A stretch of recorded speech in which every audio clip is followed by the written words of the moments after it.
The South China Sea. It looks like any other stretch of water. But in reality, it's one of the most dangerous flashpoints on Earth. Here, nations collide, superpowers confront each other, and the future of Asia, maybe even the world, hangs in the balance.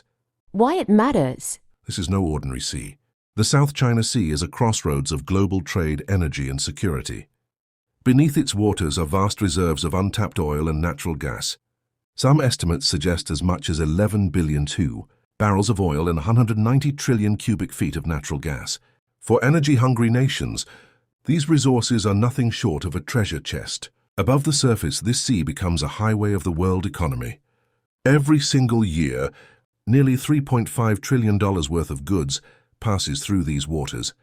That's about 1/3 of all global maritime trade. From crude oil heading to China, Japan, and South Korea, to electronics and manufactured goods, leaving the factories of Asia toward the West. This sea is the beating heart of the global supply chain. But it's not just oil and trade. The South China Sea is also one of the richest fishing grounds on Earth. It provides food and livelihoods for millions of people across the Philippines, Vietnam, Malaysia, and beyond.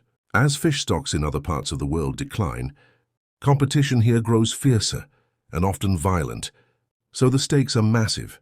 Whoever controls these waters does not just gain access to resources, they hold leverage over global trade, energy security, and even food supplies. Control of the South China Sea means more than dominance over a region. It means power over the lifeline of the global economy. The clash of claims. China lays claim to nearly the entire South China Sea, drawing its infamous 9-dash line, a sweeping curve that stretches hundreds of miles south of its mainland, deep into waters much closer to its neighbors than to China itself. Beijing argues these claims are rooted in ancient maps and centuries of history, but international law tells a different story. Under the United Nations Convention on the Law of the Sea, every coastal state has the right to an exclusive economic zone, 200 nautical miles extending from its shores. For the Philippines, Vietnam, Malaysia, and Brunei, these zones overlap directly with China's vast, almost all-encompassing line. The Philippines challenged China at the Permanent Court of Arbitration in 2016 and won. The tribunal ruled that China's 9-dash line had no legal basis. Yet Beijing flatly rejected the verdict, dismissing it as meaningless. For Vietnam, the issue is not just legal but existential. Its fishermen face daily confrontations with Chinese Coast Guard vessels. Malaysia pushes diplomacy, but quietly reinforces its patrols. Brunei, the smallest claimant, remains cautious but firm. The result? A geopolitical tinderbox. Each nation insists on its rights.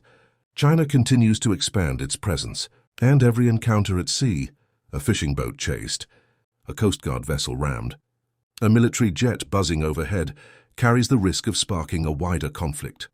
China's bold moves expanded. China isn't just claiming the South China Sea, it's building it. Over the past decade, Beijing has carried out one of the most dramatic engineering and military projects in modern history. Tiny reefs and submerged shoals have been dredged, filled, and transformed into sprawling artificial islands. On these islands, China has built deep-water harbors, radar stations, airstrips long enough for fighter jets and heavy bombers, and fortified bases bristling with missile systems. According to U.S. intelligence, at least 7 major outposts now stand as unsinkable aircraft carriers, right in the middle of disputed waters. Beijing insists these constructions are for defensive purposes, protecting its sovereignty and ensuring maritime safety. But to the world, it looks very different, a creeping strategy to project power, expand territory, and lock down control of a sea that does not legally belong to any single nation. These islands change the balance of power. With them, China can extend its reach hundreds of miles from its mainland, monitor international shipping lanes, intimidate regional neighbors, and challenge U.S. naval dominance in the Pacific. One reef at a time, Beijing is redrawing the map, not with diplomacy or treaties, but with concrete steel and firepower, and every new runway or missile battery tightens its grip on one of the world's most vital waterways. The regional resistance. In 2016, the Philippines made history. Manila challenged Beijing at the Permanent Court of Arbitration in The Hague. accusing China of violating international law. The ruling was clear. China's sweeping 9-line had no legal foundation. The tribunal declared that Beijing had violated the Philippines' sovereign rights within its exclusive economic zone.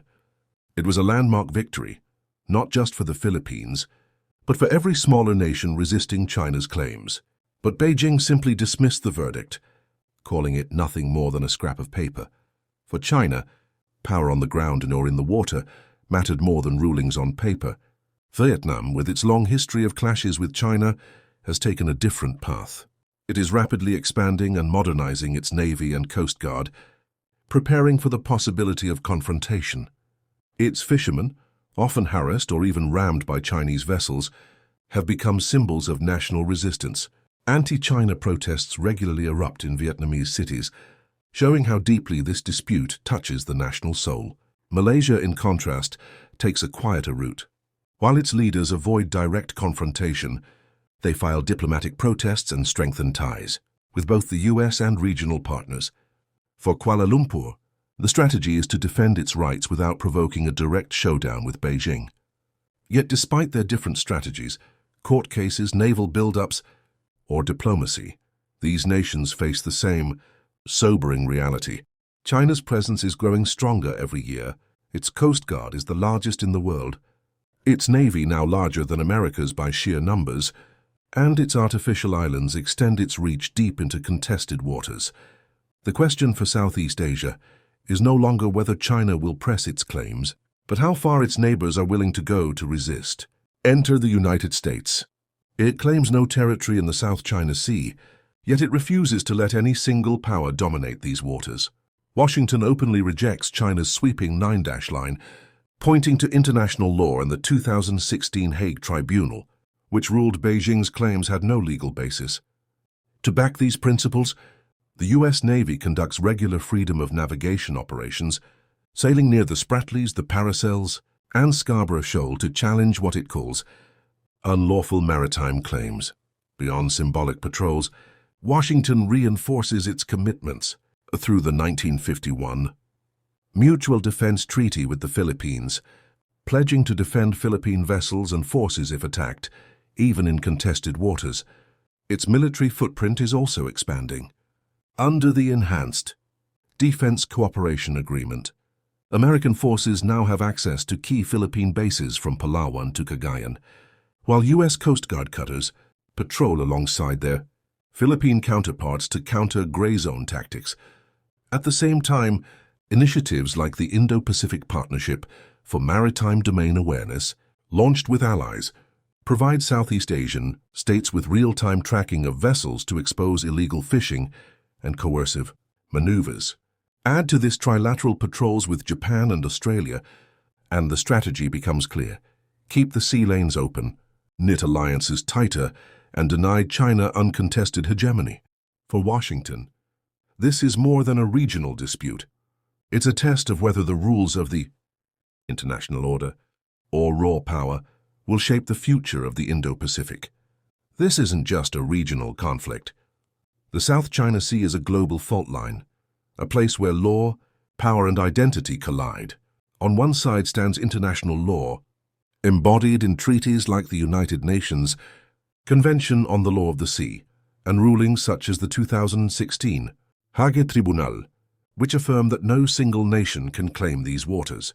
On the other side stands raw power, China's massive navy, the world's largest coast guard, and its artificial islands armed with missiles and runways. It is also a clash of national pride. For Beijing, the South China Sea is tied to its narrative of historic humiliation and its return to great power status. For Vietnam and the Philippines, resisting China has become a matter of sovereignty, dignity, and survival. Every fishing boat chased, every reef occupied, fuels nationalist sentiment and hardens public opinion. But above all, this sea has become a stage where the world's two largest powers, the United States and China, measure each other. Washington frames its actions as defending a rules-based order and the freedom of global trade. Beijing portrays America's presence as containment, an attempt to block its rightful rise. In reality, every patrol, every diplomatic statement, and every standoff is part of a larger contest. Whether the future of Asia will be shaped by international rules or by the dominance of a single power. And that is why the South China Sea matters far beyond its shores. So it is not just about reefs and resources. It is about who writes the rules of the 21st century.